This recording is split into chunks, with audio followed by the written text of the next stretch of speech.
di sebuah pabrik rambut, di mana tidur merupakan suatu kemewahan. Putri, si sulung yang terpaksa bekerja di pabrik demi membayar hutang ibunya. Ibu kamu, dia suka lembur. Contoh yang baik untuk pegawai yang lain. Ida, sang adik yang meyakini bahwa ibunya diburu oleh sosok hitam. Bona? Sementara si bungsu, Bona, menawarkan tubuhnya sebagai solusi. 3 kakak beradik bertekad mencari kebenaran demi tidak menjadi korban. Bola mata buatan kamu bagus. Lo sadar nggak sih? Lo enak jari lo buntung bisa tumbuh lagi. Bagai mimpi di antara kerja lembur, kejadian-kejadian aneh datang silih berganti. Orang-orang nggak akan celaka kalau mereka nggak kesurupan. Mereka nggak akan kesurupan kalau mereka nggak kurang tidur. Di sini ada setan kan, Bu? Tidak ada setan di sini. Membawa Putri, Ida dan Bona kepada Mariati, si pemilik pabrik rambut yang menyimpan sejuta misteri. Ya sekarang kalau emang tuh pabrik isinya setan, kenapa nggak semua orang keluar aja sih? Ya karena nggak semua orang punya pilihan, Kak. Sama kayak kita, sama kayak Ibu. Sekecil apapun kerjaan kita adalah ungkapan rasa terima kasih kita kepada Ibu Mariati yang telah memelihara kita. Siapakah sebenarnya Mariati? Rachel Amanda, Lutesha, Iqbal Ramadan, Sal Priadi, Kev, dan Didi Ninitowo dalam sebuah film horor fantastis dan ajaib dengan sedikit bumbu komedi dibuat oleh para pembuat film yang kurang tidur. Saksikan Monster Pabrik Rambut mulai 4 Juni 2026 serentak di bioskop-bioskop kesayangan Anda. Ini nyata, ini nyata, ini nyata. Oke, Sobat Nyata, kita hari ini kembali lagi akan membicarakan tentang film yang baru rilis lagi. Filmnya apa? Kita tanyakan saja dengan tamu berikut ini yang sudah datang. Halo, Mbak Lutesha. Halo, apa kabar? Baik. Terima kasih sudah datang nih, Mbak. Terima kasih juga. Menyempatkan waktu nih buat Nyata Media. Terima kasih. Oke, Mbak Lutesha, langsung aja nih. Ini kan ada film lagi nih yang diperanin Mbak Lutesha. Bisa ceritain nggak, Mbak? Filmnya judulnya apa, tentang apa gitu. Oke, jadi ini aku filmnya judulnya Monster Pabrik Rambut. Ini karya sutradara Edwin dan di sini aku berperan menjadi Ida. Ida itu adik nomor 2, dia anak tengah. Gitu. Ini apa, Mbak? Film apa? Horor murni atau horor komedi atau apa tuh, Mbak, kira-kira? Oke, jadi yang menariknya ini itu horor fantasy. Horor fantasy. Nah, biasanya kan kita kan ngeliat film Indonesia itu horor kaitannya tuh dengan supernatural, mungkin dengan hantu-hantunya yang kuntilanak atau pocong. Tapi kita ingin ngasih bentuk lain, yaitu bentuknya monster. Jadi ketika nonton, vibes itu kayak nonton film horor jadul gitu, tahun gitu. 80-an. Jadi entitasnya itu monster. Berarti ambience-nya 70-an gitu ya? Iya, kalau ketika nonton sih ya ada campurannya lah gitu. Tapi yang aku bisa rasakan itu adalah filmnya tahun 70-an 80-an dengan practical effect yang emang real gitu. Jadi minim CGI film ini. Minim CGI ya? Tapi ini nggak terinspirasi dari kisah-kisah ini berarti ya? Ini memang murni nggak ada inspirasi dari kisah-kisah sebelumnya atau kisah-kisah masyarakat atau? Kisah-kisah sepertinya enggak ya. Dan yang menariknya adalah skrip dari film ini itu ditulis sama Bung Edwin sendiri, sutradaranya, dan juga Bung Eka Kurniawan yang nulis Cantik Itu Luka. Jadi emang horornya itu cukup absurd dan nyeleneh lah dan sangat menarik sih. Berarti kalau saya sempat lihat trailernya ya, trailernya itu dibilang serem juga enggak sebenarnya. Iya. Ada komedinya dikit. Iya, ada dark comedy lah. Dark comedy ya, ada sedikit fantasi-fantasi juga. Iya, betul. Kalau dibilang horror komedi masuk nggak, Mbak, film ini? Takutnya malah misleading. Menurut ya? aku horror fantasy Horror sih. fantasy ya, berarti horror fantasy ya. Jadi karena ada sedikit-sedikit ya, maksud pengambilan gambarnya juga ada unik ya. Iya. Trailernya aja unik loh menurut saya, Mbak. Iya kan ada narasinya kan, narator ya kan? Kayak saya nonton film 60-an 70-an gitu. Coba terakhir kali nonton trailer yang ada naratornya tuh jarang kan? jarang iya. kan? Emang kita tuh ingin meminjam kembali estetika tahun 80-an gitu biar rasanya seperti itu. Oke, menarik juga nih film ya, karena sedikit beda sama yang sebelum datang nih. Iya. Mantep ya. Nah, kita gali lagi dengan Mbak Lutesha sendiri, perannya itu maksudnya apa ceritanya dalam perannya itu, role-nya? Untuk filmnya, Ya, film. untuk filmnya sendiri bercerita tentang 3 saudara yang mereka itu harus kembali lagi ke pabrik tempat ibunya bekerja karena ibunya itu meninggal secara tidak wajar. Jadi mereka itu ibunya ternyata masih punya hutang banyak terhadap pabriknya. Jadi mau nggak mau, kakak aku Putri yang diperankan oleh Rachel Amanda, sama Bona yang diperankan oleh Iqbal Ramadan. ya? Oh iya, Bali. Kita semua tuh harus kembali bekerja di pabrik tersebut untuk ngebayar hutangnya ibu. Tapi setelah kita kerja overwork, lembur sampai malam, dan ternyata ada kejadian-kejadian janggal yang akhirnya lead to emang ini petualangan tentang si monster pabrik rambut tersebut. Gitu. Oh gitu ya. Berarti ada cerita tentang apa ya, buruh gitu ya? Iya, Jadi saya apa lihat kan, tenaga kerja yang dieksploitasi gitu. ya. Nah sekarang kita tanya nih, jadi ceritanya ini ada ini nggak? Ada pesan-pesan apa gitu yang tersembunyi, ada nggak? Ada, salah satunya sih isu sosial yang kita pengen highlight itu tenaga kerja yang dieksploitasi. Kita kan kerja di mana sistem itu mendorong kita untuk ada banyak deadline, terus kita ada target yang pengen kita achieve gitu. Sampai-sampai kadang-kadang untuk di film ini diwakilkan dengan tenaga kerja di pabrik. Tenaga kerja di sana tuh kerja sampai malam, lembur, minum minuman berenergi, sampai kadang-kadang tuh lupa mereka tuh udah capek dan sakit. Gitu. Dan kalau misalnya di film ini, kalau misalnya udah kecapean banget, itu bisa sampai kesurupan. Oh gitu. Ceritanya kayak gitu. Berarti bukan lemes, kesurupan. Kesurupan. Jadi kayak ada bumbu-bumbu mistisnya. Kalau di sini kalau udah lemes makan banyak, Mbak. Makan banyak, harus makanya, makan. Ini pada subur-subur ya. bukan ini ya, bukan bully ya. Oke. Ini cocoknya Mbak, film ini harusnya pas bulan Mei Mbak. Benar, kan dari buru kan, 1 Mei kan. Emang sengaja kayaknya, harusnya cuma tayang tanggal berapa? 4 Juni. Biar penasaran juga ya teman-teman ini ya, teman-teman sobat nyata ya. Nah, tadi kan ngomongin soal isu buruh nih, Mbak Lutesha. Kalau Mbak Lutesha pendapat pribadinya seperti apa Mbak Iva?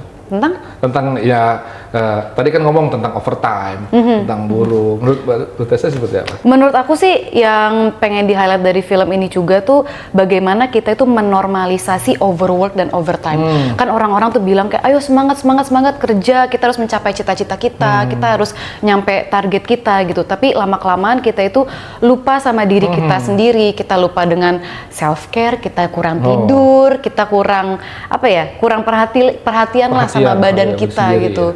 Dan yang toksiknya adalah yaitu statement-statement dari tempat kerja kita yang kayak teman kantor tuh adalah keluarga loh guys.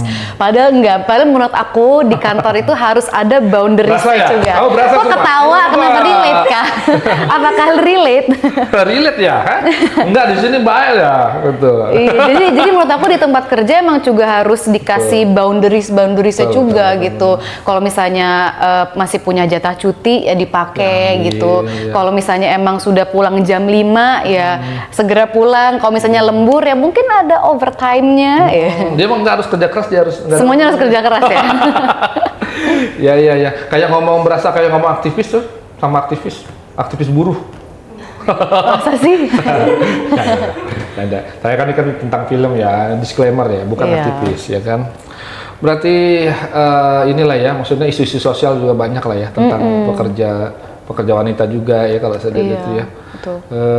Kalau menurut Mbak Lutesha, film ini kalau di Indonesia banyak relate-nya nggak ke kehidupan ya masyarakat Indonesia gitu? Banyak banget. Apalagi di Indonesia mungkin karena emang tenaga kerja, lapangan pekerjaan juga semakin kecil, jadi orang-orang semakin sikut-sikutan untuk mendapatkan lapangan pekerjaan, dan mereka mati-matian untuk agar bisa stay. Kalau misalnya dia udah punya dapat satu pekerjaan, dia akan stay di situ walaupun dia harus melupakan kesehatannya juga, yang kadang-kadang menjadi toxic relationship dengan pekerjaannya sendiri. Hustle culture kan sekarang anak muda, anak-anak yang sering dibecandain, anak-anak agency yang ada sampai ada aslamnya naik, minum kopi mulu gitu. Jadi kayak menurut aku akan sangat relate sih dengan anak-anak muda sekarang. Jadi anak muda harus nonton ya, ingat loh, ini relate. Tapi jangan diikutin nanti soal pembunuhan-pembunuhannya itu. Pembunuhan? Nggak ada Nggak ada pembunuhan. Cuma serem-seremnya aja ya. Oke, Mbak Lutesha kan dunia acting tuh termasuk yang udah banyak banget karyanya ya. Ini kan agak-agak ya kalau menurut saya sih ya karena ini bulan Mei aja, jadi isunya nyambung lah. Pernah nggak ketika main film itu ada kayak apa ya? Apa karena nanti bakal gua kena ini nggak ya gitu? Apa kena gua kena komen miring nggak? Atau gimana gitu, ada nggak, Mbak? Enggak sih, kalau itu justru menurut aku ketika sebuah film itu membahas tentang isu yang penting dan jarang dibahas, itu menurut aku salah satu saatnya kita sebagai anak muda yang berkarya bisa menyampaikan aspirasinya tapi melalui medium film. Soalnya film kan kita melihatnya tuh packagingnya, oke, ini sebuah film menghibur, ada audio, ada visualnya, jadi kita bisa ngasih semacam pesan-pesan ke masyarakat, tapi dengan cara tidak menggurui, tapi dengan cara yang fun, dibalut dengan cerita yang menarik gitu. Jadi nggak melulu tentang artikel ataupun nasihat-nasihat yang langsung straight to the point. Jadi kayak kita masih bisa enjoy lah dengan itu. Nggak ini ya, nggak terlalu pesan-pesan juga, nggak terlalu kaku ya. Iya, nggak berat juga. Nggak berat gitu. juga ya, karena anak muda sekarang kan gadget nih, kalau dikasih yang berat-berat kabur nih biasanya nih, Mbak. Nah makanya sekarang kita kayak ya balut dengan dimasukin ke film aja gitu. Iya. Oke, kita sedikitin dulu. Mbak Lutesha kan udah lama, saya ulang lagi ya, sudah lama di dunia acting, filmnya juga banyak ya. Pernah nggak, Mbak, nolak skrip, nolak tawaran? Nolak tawaran pernah. Pernah ya. Biasanya kenapa ditolak? Biasanya karena ceritanya kurang cocok mungkin. Aku tidak melihat karakternya Atau nggak suka karena meranin karakternya ini kayaknya nggak gue banget gitu. Enggak ya? Justru kadang-kadang aku terima karena tidak gue banget. Oh gitu. Karena semakin berbeda sama diri sendiri, semakin merasa tertantang, semakin banyak PR yang harus dikerjakan gitu. Jadi itu semakin berbeda aku justru semakin jadi suka. Jadi justru ini ya, kalau yang relate banget malah nggak menantang ya? Soalnya kayak ya sehari-hari aku sudah seperti itu, jadi kayak pengen nyari tantangan lah gitu. Nah kayak di film ini kan infonya kan sebagai indigo gitu ya. Gimana tuh, Mbak, cara Mbak mensurvei tentang peran sebagai indigo itu seperti apa? Ya, untuk yang orang-orang di luar sana pasti ketika mendengar kata indigo pasti stigmanya tuh langsung serem, misterius, klinik atau gimana. Nah, aku dapat arahan dari sutradaranya sendiri, Mas Edwin. Dia itu pengen karakter Ida ini, indigo, bisa berkomunikasi sama hal yang tidak kasat mata. Tapi dia nggak pengen karakternya itu yang gelap dan misterius. Jadi aku harus nyari sisi lain dari indigo. Nah setelah kita reading sekitar sebulan 2 bulan, akhirnya aku nemuin karakter Ida ini. Oh ya udah, kita meminjam karakter yang agak kekanak-kanakan. Oh gitu ya. Saya tahu kan kalau misalnya anak kecil, kalau misalnya yang anak kecil yang belum bisa ngomong, kadang-kadang mereka tuh suka melihat ke sudut ruangan. Betul, terus ngeliatin, tahu-tahu ngomong, tahu-tahu ngobrol sama siapa gitu.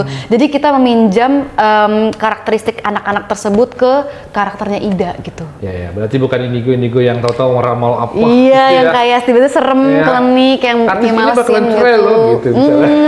Yang bisa ngeramal-ngeramal gitu. Ngeramal gitu ya. Oke, kita balik lagi. Ini kan ceritanya kan tadi menyoroti jam kerja buruh gitu ya, overtime. Kalau menurut Mbak Lutesha sendiri apa pendapat Mbak tentang jam kerja overtime ini? Kita balik lagi dikit. Jam kerja overtime sebenarnya ya aku juga paham sih, itu kebutuhan pabrik atau perusahaan untuk achieve targetnya gitu. Tapi kan kadang-kadang kita itu para pekerja dan karyawan sudah diatur sebagaimana rupa dengan peraturannya. Ya udah kalau misalnya pekerjaannya 9 to 5, ya udah 9 to 5 aja gitu. Jadi menurut aku itu sebenarnya tergantung keperluannya juga sih. Sama industrinya juga. Sama industri juga kan kadang-kadang banyak sekali industri yang memerlukan jam kerja yang agak lebih dan respon yang harus lebih fast response di luar jam kerja gitu kan. siapa tahu IGD, kalau misalnya rumah sakit kan Rumah kita sakit. perlu sih dibantu Film juga pekerja. nggak bisa digituin.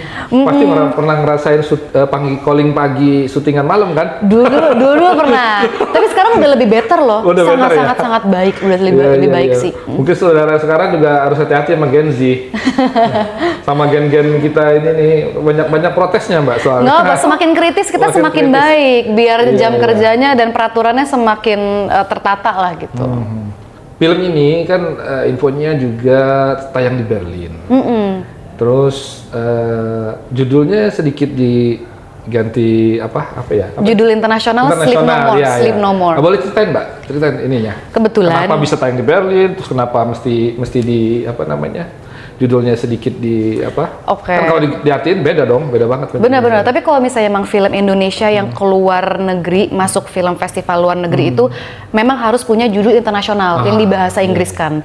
Jadi ini Ponsel Pabrik Rambut, kita jalan dengan judul Sleep No More. Kita itu masuk Berlinale Film Festival, jadi bulan Februari kemarin kita tayang di Berlin, ditonton sama sekitar 2.000 orang, jadi studionya cukup banyak gitu. Dan yang menarik adalah, tapi sayang aku nggak bisa kesana kan, aku kerja di ikut. Indonesia nggak ikut. Tapi teman-teman aku kesana Tapi semuanya. kita tepuk tangan dulu karena film sudah yang di Berlin sebelum Keren. ya. Jadi orang Berlin itu udah ngeliat filmnya dulu. Benar, aku sendiri belum nonton, Oh, tapi orang-orang nonton ya? Berlin udah nonton Nggak apa-apa, duluan. kita tunggu bulan Juni ya. Bulan Juni. Iya, tapi kata teman-teman aku yang mereka hadir di sana, katanya tuh mereka tuh cukup, walaupun film ini dengan bahasa Indonesia, dengan kultur Indonesia, dan setnya itu di pabrik rambut yang jarang orang Jerman ketahui, Betul. mereka semua tapi relate dengan kondisi kerjanya, kayak oh ya mereka ngerti ada lembur, ada overwork gitu. Jadi kayak mereka ini merupakan pengalaman yang universal dan orang Berlin juga ngerti dan relate gitu. Berarti orang kalau di Eropa sana kan ya mungkin apa pabrik rambutnya mungkin nggak kurang ngerti ya, tapi pesan-pesannya yang dapet. Iya betul. Ya kan? Karena kalau permasalahan overtime tentang jam buruh tentang apa itu kan sebenarnya di semua negara sama ya. Semua ngerti ya. Karena semua mereka ngerti. lebih mejanya lebih serem dibanding kita. Benar. Oke, Mbak. Terus gini, Mbak. Yang membuat Mbak Lutessa enjoy di dunia acting ini apa?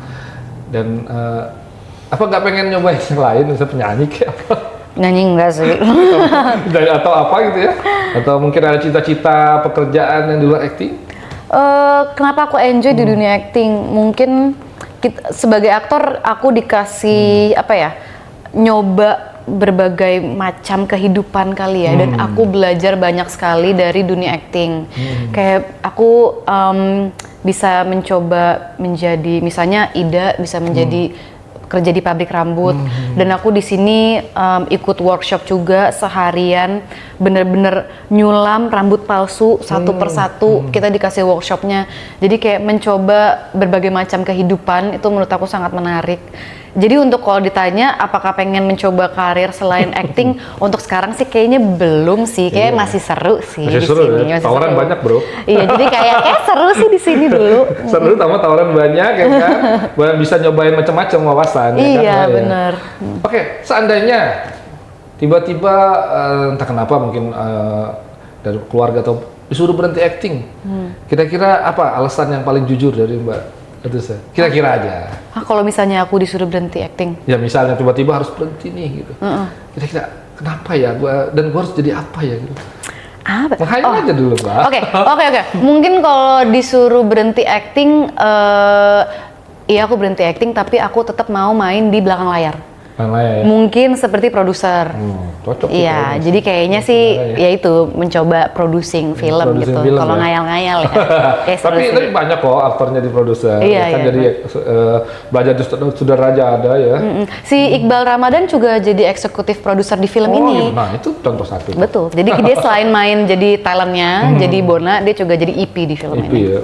Lumayan tuh kalau dia sukses kan film selanjutnya ya.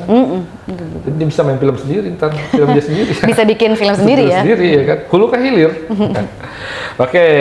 Ini kata-kata anak muda yang di sini nih, Mbak. Mbak Lutessa kan pribadiannya edgy, terus jago acting ya kan. Boleh dong kasih wejangan dikit buat anak-anak muda ini. Wejangan? Gimana pertama mungkin gimana ya? Wejangan apa aja deh ya supaya mereka semangat gitu. Kalau misalnya kalian ingin masuk ke dalam industri perfilman, emang harus agak muka tembok kali ya, kayak harus siap dengan semua penolakan, rejection, dan emang nggak boleh patah semangat. Emang jalannya emang cukup panjang dan harus berusaha semaksimal mungkin dan cukup banyak berteman, sering berteman. Berteman ya? Berteman. Ya, iya sih. Soalnya emang industri perfilman emang cukup erat dengan kekeluargaan, dengan pertemanan gitu. Jadi mungkin bisa dimulai dari situ. Tuh denger ya. Siapa tahu ini nggak perlu cakep kok jadi ini, jadi bintang film. Harus bertalenta. Talenta Tadi- juga bisa Ya, kalau diasah. tadi sebarusan banget tuh ketemu sama saudara adalah situ ya. Dia malah ceritanya pengen cari talent tuh yang bener-bener di luar yang sekarang, yang wajahnya tuh nggak cantik, nggak Unik, yang wajahnya unik dan Iya. punya karakter. Itu Dan- sih sebenarnya. Iya betul. Ya kan? Dan mau bekerja keras tadi kata si Betul. Bapak Kerja si keras. Jarwo tadi barusan. Oke, oh ya, satu lagi. Ini kan banyak banget film horor ya. Dan beberapa 2 bulan 3 bulan ini yang kita interview juga datang rata-rata datang ke sini film horor semua. Menurut Mbak Lutesya. Lutesya, kenapa itu? Kenapa film horor tuh lagi banyak banget, Mbak? Mungkin karena orang Indonesia itu suka sekali dengan hal-hal yang berbau mistis, supernatural, karena itu dekat dengan budaya kita. Apalagi misalnya kalau misalnya kita tarik dari diri kita sendiri, kita pas SD pasti sering dong cerita-cerita kayak cerita horor, apalagi pas lagi maghrib gitu. Jelangkungan gitu ya. Mainan-mainan kayak gitu yang serem. Belum pernah ya jelangkungan ya. Serem tahu zaman gue dulu, pakai korek api doang. Tapi yang menarik menurut aku orang Indonesia ketika mereka mencari hiburan, salah satunya itu ke nonton bioskop, mereka itu tuh mencari sensasi. Jadi antara pengen ketawa bareng, nangis bareng, nonton drama, atau enggak ketakutan bareng nonton horor. Jadi itu sih kayak mereka tuh suka sekali dengan sensasi komunal, pergi ke bioskop bareng teman-teman untuk teriak-teriakan bareng dan seru-seruan bareng. Salah satunya film Monster Pabrik Rambut ini selain serem emang bikin pengen bikin diskusi kayak ketawa-ketawa bareng gitu. Jadi sensasinya seru gitu kalau nonton Iya bareng-bareng. sih, orang Indonesia kan senangnya takut-takutin aja ya kan. Datang ke rumah hantu gitu rame-rame, ya lari-larian Teriak-teriak, gitu ya. Bayar lagi, bayangin coba. Bikin konten Bikin rame-rame. konten, Tuh. ya. Kita syuting di PFN. PFN itu di Matraman, di gedung PFN. Jadi itu gedungnya satu gedung benar-benar kita set jadi pabriknya. Jadi ada lantai 1, 2, 3, di belakangnya juga ada asrama. Dan itu aku sebagai aktor ngerasa banget terbantu karena set desainnya bener-bener real kayak pabrik. Dari baunya pun ada. Baunya bau gedung tua ya? Iya, bau gedung tua. Dan selain pabrik rambut, kita tuh juga ada pabrik prostetik. Jadi kayak ada manekin, tangan-tanganan, Tambah serem dong ya? kuping-kupingan, bola mata. Bener ada yang ini kan. Serem sih hantunya rambut-rambut gitu. Iya, emang Cuma aneh gara-gara bentuknya. dia narasi yang kayak film jadul itu jadi nggak serem. Iya, narator gitu Naratornya ya. ya, itu kan ciri khas film jadul Tahun banget 80, ya, kan? 80. Kami saksikan film ini gitu kan ya. Oke, ada lagi teman-teman? Sudah? Oke, terima kasih banyak Mbak Lutesya. Terima kasih banyak, thank you sudah mengundang. Thank you. Halo, jangan lupa untuk nonton film Monster Pabrik Rambut tayang di bioskop mulai tanggal 4 Juni 2026. Dan jangan lupa juga untuk like, komen, dan subscribe Nyata Media di YouTube. Karena ini nyata.